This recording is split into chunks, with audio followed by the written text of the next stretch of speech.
This video is part of a series where I'm looking at creature collectors and how I would develop my own creature collector. I've previously made videos about the core mechanics of my game and how I would handle typing. In this video I want to go over specifically battles and how they would work. This video was brought to you by the members of the Crustacean Association, Bill B, Finnegan Cleary and Aidan Tawney. Thank you for supporting the channel. If you haven't seen that core mechanic video, first of all, I would recommend you go and watch it, as a lot of the things will just be expansions on that video. But to recap, my game will take place in a 2D hexagonal grid. This is really important because the first thing I want to talk about is movement. In the last video, I talked about having a move and attack movement system, but many people in the comments actually suggested a much better idea, which I completely forgot about. If you don't know, I'm a big fan of the Civilization games, specifically Civ 5 and Civ 6, but in Civ 6 they actually have an action point system. A lot of people suggested this through the idea of Pathfinder. Now I'm not too familiar with Pathfinder, but I'm going to go off what I know from Civilization 6. I would have a free attack point system that every Pokemon gets for every turn.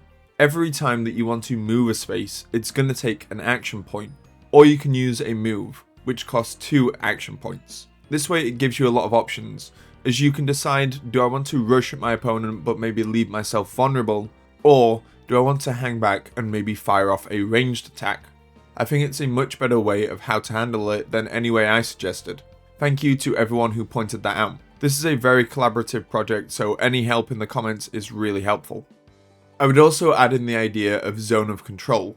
This is the idea that when a creature moves into a spot which is adjacent to an opponent, it becomes much harder for them to get out, with a higher action cost for moving. This would allow you to do things like pin someone in a corner, and it would mean that fighting out for the center of the board is much more important.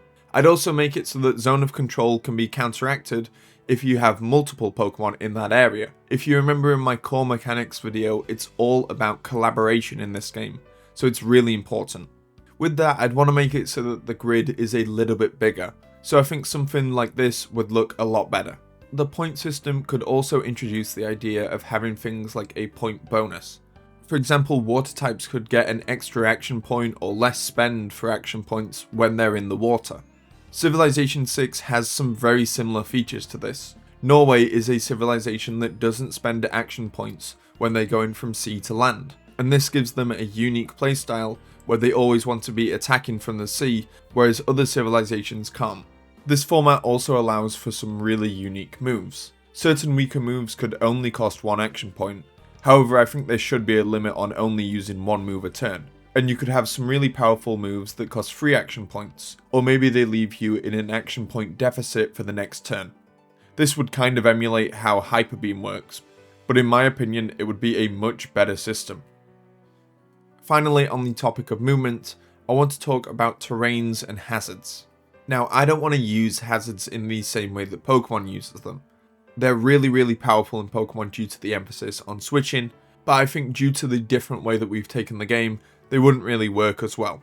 Instead, I want a focus on the terrain. In the game, I imagine different tiles could have different properties that give different bonuses to different types, or different Pokemon, or different abilities. In a competitive game, for the sake of balance, I think most of the maps would all be very similar, but I think in the actual in-game parts, you could definitely have some variety. So for example, something like a water specialist would have a lot of water on their field. I also think that there should be a way to manipulate these, basically making it so that the field is more favourable to you. You could have a fire type move that makes the ground hot, or a steel move which creates a trap on the ground. I'm not going to be differentiating between the ground and rock type, but I think the earth type could definitely be really themed around this. You could create a pillar or a wall that creates a natural block, defending you from ranged attacks or allowing you to pin a Pokemon in. Or you could just create quicksand on the field, allowing for a Pokemon to get snared. Having an emphasis on controlling the actual field will be really important, and it's something that really sets it apart from Pokemon. In terms of how I'm going to handle moves, first of all, please remember that this is not a Pokemon game that I'm talking about. I won't be using Pokemon moves, but there will be some similar moves. I'm just using them in this video because it's a bit easier to explain. In my video where I talked about types, I talked about having a focus on move categories. These already exist in Pokemon, but I'd like to make them much more common and play a much bigger role in how the actual moves work. I intend to split moves on a physical and special spectrum, similar to how Pokemon does it. Different categories would have completely different effects to them. For example, moves that deal slash damage could also deal a little bit of damage to adjacent Pokemon, or moves that are based around slamming could deal AoE. This is editor me from the future. I actually don't think now that slam moves should deal AoE, just because I realized that there's only 4 Pokemon on the field and only 2 of them are enemies to you. So instead of this, maybe we could go for something like a stun that would leave them unable to move that turn. They could still attack, but maybe they don't move. It would be really powerful, so just make these moves considerably weaker. This helps make the moves feel very different from each other, and it means that not every type will have access to every one of these moves. One of my big issues with Pokemon is that there is a lot of similarities between the types. Most of them have a 80 to 95 base power move that has a side effect to it, and most of them have a over 100 base power move that has some sort of drawback to it. They're all a bit similar and there are a lot of reskins. By doing this, you're making it so that each type has very different things going for it. One type's main stab could be a charging move that moves them forward, but another type's main stab could be a punching move. It would really make melee attackers much more different from each other. For ranged attacks, I imagine it being slightly different, as they don't fall so nicely into these neat categories. Instead, I want to focus on how their aiming works. Line aiming attacks are the bread and butter of ranged moves. It's moves like Ice Beam or Flamethrower, where you're physically shooting something from one place and it goes to another place. They're called line attacks because they require line of sight. This would also be how moves that charge or move you forward would work. Having it work this way means that they could be blocked by things like tanks or other obstacles like the walls that we talked about earlier. It puts an extra emphasis on positioning. Target attacks are different as they don't require a line of sight.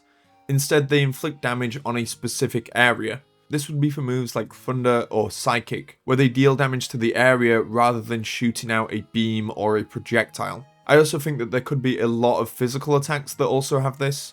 For example, High Jump Kick or Fly or Rock Slide, where you're dropping things on people. These don't require line of sight as they're mainly coming from above.